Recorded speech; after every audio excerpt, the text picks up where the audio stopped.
在你身处黑暗之时，我想拼尽全力拉你出来，只因你曾经也这样温暖过我。大家好，欢迎来到韩剧 TV。 今天我们接着说忧郁症第8集。上回说到允秀被前男友缠住，今天我们接着往下说。前男友还是对允秀恋恋不舍，但盛由的出现让他始料未及。他没想到允秀现在居然还和盛由保持着联系，气急败坏之下大骂允秀不知廉耻。这一下闹得允秀心情非常不好。盛由这几天和允秀辛辛苦苦培养的感情被盛才这几句话连根掐断。允秀见盛由想不出帮施安澄清的办法，就决定按照自己的想法来。因为教导主任想让智娜进山木补习班，但是却不知道允秀是这里的特约讲师。允秀本人却不出面，他让院长转达自己的话。院长说特约讲师是施安的监护人，所以只要教导主任还施安公道，允秀必定会像对亲女儿一般教导智娜。但允秀坐在隔壁，拿着录音笔偷偷录音。他这几年也并非忍气吞声，多年的隐藏为的是在暗中搜集教导主任滥用特权的证据而已。而盛由也是，他调出图书馆的监控，向教导主任证实了确实是智娜剽窃施安的作品这件事，并且强硬要求把智娜踢出自己的论文专题小组。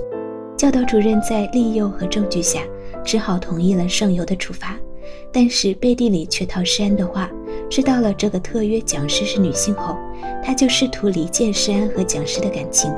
但施安和允秀的感情就像母女一样，教导主任根本无法撼动。允秀来福利院看望施安，发现盛由也在这里，允秀放下礼物就走了。盛由追了上去，非常贴心地送了他双鞋。而依林这边因为没了把盛由当对手的滤镜，依林开始重新打量起盛由，却发现自己对他有些心动。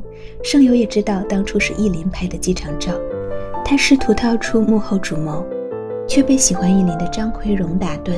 然而这一幕恰好被允秀误会了。赵润雅整理好盛由之前给的证据，发布了关于圣亚高中特权勾结的文章，教育部也因此准备来圣亚高中审查。允秀知道这是盛由做的，他虽然也想揭露圣亚高中的内幕，却不想让盛由陷入其中。他劝盛由不要再继续了，但盛由怎么可能就此停手？4年的离别之苦让他痛定思痛，他不想让好不容易得来的久别重逢再次因为自己的软弱退缩变成追悔莫及。程明俊帮教导主任准备了虚假材料，以应对教育部的审查。教导主任放下心和盛由准备谈数学博物馆的事，但恰好山木补习班的院长和允秀也在隔壁的包房。教导主任认出了院长的鞋，发现他旁边还有一双女士鞋，这就说明那位特约讲师也在里面。教导主任正准备一探究竟，而盛由也认出了允秀的鞋，绝对不能让教导主任知道允秀的存在。盛由带着允秀躲开教导主任，教导主任追着他们出了包房。允秀听着越来越近的脚步声，吓得不知所措。